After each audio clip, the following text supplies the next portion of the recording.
नमस्कार मंडळी, स्वागत आहे तुमचं माझ्या आजच्या नवीन पॉडकास्ट मध्ये। आजचा आपला विषय आहे किरकिडा म्हणजेच पत्रास्टेचा केअरटेकर।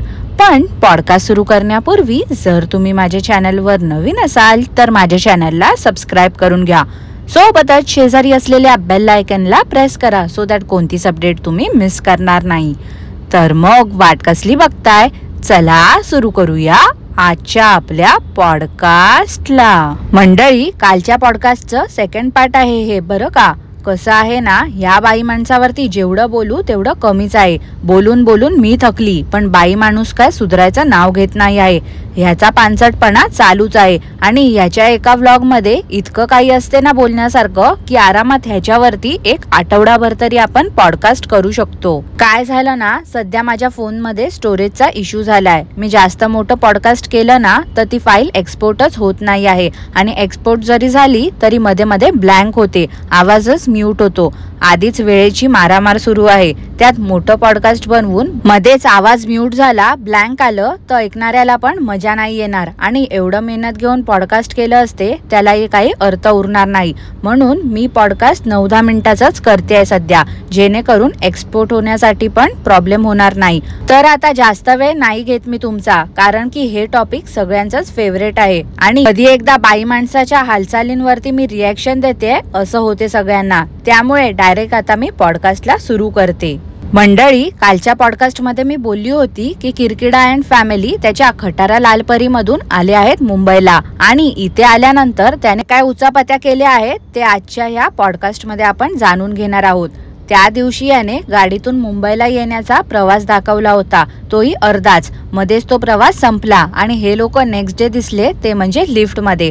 काय त्या किरकिरे काकू तोंडावरती कितीतरी पावडर थोपून ठेवतात आणि तेही सुरुवातीपासूनच। मंडळी, काकूंने कधी मेकअप नाही केला, पण हा पावडर लावण्याची काकूंना फार हौस आहे। एक वेळ काकू व्हिडिओच्या सुरुवातीला नमस्ते बोलायला विसरतील, पण तोंडाला पावडर लावायला कधीच नाही विसरायच्या। सेम किरकिड्यासारखंच मंडळी, त्याचा कसा उजडा चमन आहे पण नेहमी व्हिडिओ सुरू करण्याआधी डोक्यावरती घरटं लावून येतो। साली आधी घरवाली होती हे तर तुम्ही सगळ्यांनी ऐकलंच असेल ना हो मंडळी। आता हे विचारण्याचं कारण म्हणजे नाकूजाव बेबी तिच्या जिजूला म्हणजेच भविष्यनाशला त्याच्या दिसण्यावरून कशी बोलली पाहिलत का तुम्ही? एकदम टकाटक दिसतायत। काय करणार ती पण बिचारी, तिच्या पदरी बाई माणूस पडली आहे ना, त्यामुळे तिचं असं झालंय पदरी पडलं आणि पवित्र झालं। आणि किरकिडा पण एकदम चान्स मारत असतो। आता हेच बघा ना मंडळी, त्या जिजूचं हावभावावरून स्पष्टपणे दिसतंय त्याला जराही काडी मात्र इंटरेस्ट नव्हता ह्याच्या व्हिडिओ मध्ये येण्याचा, परंतु जबरदस्ती त्याच्यावरती कॅमेरा मारून विचारतोय काय तर, साडू साहेब कसे आहात? अरे ते कसेही असले तरी तुला काय करायचंय? तोंडावरती खरं थोडीच सांगणार आहेत ते। आणि अरे शिक काहीतरी जरा त्यांच्याकडून। ते बिचारे बघ कसे सकाळी उठून कामाला जात होते आणि तू नुसता दिवस रात्र नुसतं बायकांमध्ये घुटमळत असतो। Shame on you किरकिड्या। त्या खाजुर्लीचा काय तो लाल भडक ड्रेस शोभते ओ शोभतेही, साखरवालीची लेक शोभते, तिचेही कपडे असेच असतात। तरी नशीब ती खुजा तरी जरा प्रोफेशनल वाटते, राहणीमान तिचं बरं आहे ह्या मायलेकींपेक्षा तरी। ह्या वायझेड माणसाला गाडी चालवताही येत नव्हती, तो ऑटोवाला पण याला ओव्हरटेक करून गेला, बस तोही याला मागे वळून वळून लुक देऊन जात होता। तो पण मनात बोलला असेल कोण हा चोमू आहे मध्ये मध्ये येतोय उगाचच। नाकूजाऊ बेबीला ना सासूचा म्हणजेच किरकिरे काकूंचा आता कंटाळा आलेला दिसतोय, हे तिच्या वागण्यातून जाणवते मला। आता किरकिड्याने मार लग्नाच्या आधीच नाकूजाऊ बेबीला अट घातली होती की माझी फर्स्ट प्रायोरिटी मम्मी असणार आहे, तुझी तीच असली पाहिजे। पण आता ना तिला पश्चाताप होत असावा। तिला नव्हतं वाटलेलं की लग्नानंतर ही हलुडुलू काकू सगळीकडे त्यांच्या पाठी जाणार आहे, कबाब में हड्डी बनून राहणार। तिला वाटलं होतं असेल फर्स्ट प्रायोरिटी म्हणजे त्यांचं सगळं करायचं असणार, भांडायचं नाही वगैरे, एकत्र मिळून मिसळून राहायचं। तिला हे नव्हतं माहिती की तिचा नवरा मम्मीचा पदर पकडून चालणार आहे, मम्माच बॉय म्हणून राहणार आहे। आता काकू सगळीकडे सोबत असतात म्हणून खाजुर्ली तोंड फुगवून असते। तिला किरकिरे काकूंचा एवढा कंटाळा आलाय ना मंडळी की मुंबईला आल्यावरती काकूंना मेंगळट सीओच्या घरी सोडून आले ते लोक। ह्यांनी सीओचं घर तर दाखवलं नाही, पण आता तरी तिच्या घरी गेले होते की किरकिरे काकूंनाच वरती एकटीला पाठवलं काय माहिती। पण टायटल किती मिसलिडिंग होतं बघितलं ना तुम्ही मंडळी. ताईचं नाव यूज करून हा पैसे छापतोय.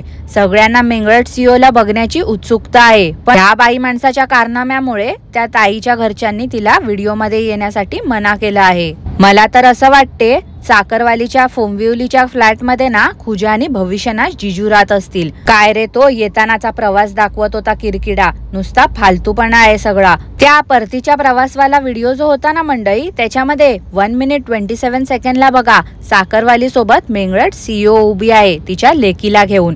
मुद्दाम ना याने कॅमेरा फिरवला होता तिच्याकडे. ती व्हिडिओ मध्ये तर येत नाही आहे, पण चुकून माकून ती व्हिडिओ मध्ये दिसली तर त्यालाही हा ब्लर नाही करू शकत. पूर्ण दुनिया जाऊन आली आहे अटल सेतूला आणि हा आता दुनियेच्या मागून चाललाय. तुम्ही पण जाऊन आले असाल ना हो मंडळी अटल सेतूला? मला नक्की कॉमेंट करून सांगा हा. आधी बावळट नुसता पेट्रोल पंप दाखवायचा, पेट्रोल भरताना सारखा दाखवत बसायचा आणि आता काय तर सीएनजी दाखवतो. सीएनजी कशी भरतात ते दाखवतो, जसं काय आपण कोणी बघितलंच नाही आहे ना हो पेट्रोल पंप. त्या पृथ्वीवरती तर हे सगळं काहीच नाही आहे. हा तर मोठा महान माणूस आहे जो आपल्याला या सगळ्या गोष्टी दाखवतोय. त्या हलुडुलू काकू तर काय बाबा, त्या कमरेच्या पट्ट्याला आता रुमाल बांधून फिरतायत. एक नंबरचे अवलक्षणी लोक आहेत. झोपडा स्टेचा कबाडखाना तर करून झालाय या काकूंचा. वर त्या टिकरोळीच्या चाळीमध्ये राहायच्या तेव्हा काकूंना ती सवय होती मॅक्सीवरती ओढणी घेऊन फिरायची. तसंच आता त्या झोपडा स्टे मध्ये राहताना पण असंच वागतायत त्या. आणि आता तर काय त्या कमरेच्या पट्ट्याला रुमाल बांधून फिरतायत. ह्यांच्याकडे किती पैसा आला ना तरी हे लोक वाडगं घेऊनच फिरणार. माकड बोलतो माझीच लाल, तसंच किरकिड्याचं आहे. स्वतःच्या ड्रायव्हिंगची कशी लाल करत होता पाहिलत का? जसं काय आपण ड्रायव्हिंग कधी केलीच नाही आहे. हाच एकटा आहे ज्याला ड्राईव्ह करता येतं. मी काय बोलते किरकिड्या, तुला जर एवढंच स्वतःच्या ड्रायव्हिंग वरती कॉन्फिडन्स आहे ना तर मग एक काम कर ना, त्या झोपडा स्टेला बंद कर आणि कॅब ड्रायव्हर बन. ज्यासाठी पण हे चांगलंच आहे ना. तुला फिरायला आवडते, मग कॅब ड्रायव्हर बनलास की इकडे तिकडे तू मस्त फिरूच शकतो आणि फिरण्याचे व्लॉग्स देखील बनवू शकतोस. तसं पण बघ थोड्या दिवसांनी तो झोपडा स्टे बंदच होणार आहे. त्यापेक्षा ना कॅब ड्रायव्हर बन तू. त्या साखरवाल्या काकू झोपडा स्टे मध्ये राहायला तर आल्या आहेत, पण काम तर काही करताना दिसतच नाही. बिचाऱ्या आळशी किरकिरे काकू उभ्या आहेत आता किचन मध्ये भाकऱ्या थापण्यासाठी आणि नाखूजाऊ बेबी बाहेर बसून रील्स बघत होती. ह्या मायले की ना एक दिवशी तर तो झोपडा स्टे हडपणारच आहेत वाटते आणि किरकिरे काकूंना हेल्पर नंबर 7 बनवणार. आता त्या भाकऱ्या गेस्ट साठी बनवल्या होत्या किरकिरे काकूंने, पण साखरवाल्या काकू कशा घरभर ते कबाडखान्यामध्ये घेऊन फिरत होत्या पाहिलत का ती टोपली? शी, किती धूळ बसली असेल त्या भाकरीवरती आणि तीच भाकरी गेस्टने खाल्ली यांच्या. हे लोक एवढे घाणेरडे आहेत ना मंडळी की यांनी झोपडा स्टेचा कबाडखाना तर करून ठेवलाच आहे, पण आजूबाजूचा परिसर पण यांना स्वच्छ ठेवता येत नाही आहे. हेच बघा ना, तिथे गाय होती, ती तिकडे प्लास्टिक होतं ते खायला जात होती. ह्यांच्याशिवाय ओसाड गावामध्ये दुसरं कोण राहतं का? हेच एकटे लोक राहतात ना. मग दुधाची पिशवी, पाण्याच्या बॉटल्स वगैरे कोण जाऊन तिथे टाकतंय? गावातले लोक तर नक्कीच बिस्लरीचं पाणी पित नसणार. ह्या किरकिड्याचेच गेस्ट येतात, बिस्लरी यूज करतात आणि त्यांनीच त्या बॉटल्स तिकडे टाकल्या असतील. मग किरकिड्याची जबाबदारी नाही काही आजूबाजूचा परिसर साफ ठेवण्याची? मागे आठवतं का मंडळी, तो इलेक्ट्रिशियन आला होता, त्याच्यावरती किरकिड्याने व्हिडिओ बनवला होता. मला तर असं वाटते सगळेच त्या इलेक्ट्रिशियन वरती हसले असतील, त्यामुळे ह्या व्हिडिओ मध्ये त्याने देखील त्याचा चेहरा दाखवला नाही. शी किरकिड्या, तुला लाज तरी वाटते का रे? आता तर इलेक्ट्रिशियन पण त्याचा चेहरा दाखवत नाही आहे तुझ्या व्हिडिओ मध्ये. मंडळी, कोणाला पण आपण पैसे देतो तर नीट द्यायचे असतात, पण ह्या माणसाने पाहिलत का त्या इलेक्ट्रिशियनला पैसे कसे दिले ते? बोटाची कात्री करून. खूपच विचित्र माणूस आहे हा. त्या भुबूंवरती पण आता ह्याने डॉलर्स कमवलेत, त्यांचं ऑपरेशन करायला नेलं आहे. मला तर वाटते त्या भुबूंच्या आधी ना हाच ऑपरेशन करून आला असेल. आता कसलं ऑपरेशन ते तुम्हाला सगळ्यांना तर समजलंच असेल ना हो मंडळी. आता सारखं त्या भुबूंना बघायला जात असतात हे लोक. काय तर म्हणे भुबूंना आमची आठवण येत असेल. आणि झोपडा स्टे मध्ये आल्यावरती निर्लज्ज माणूस बोलतो काय तर भुबू आमची आजी झाली आहे तरी पण बॉयफ्रेंड शोधत असते. ह्याला शोभते का हो मंडळी असं मुक्या प्राण्यांबद्दल बोलायला?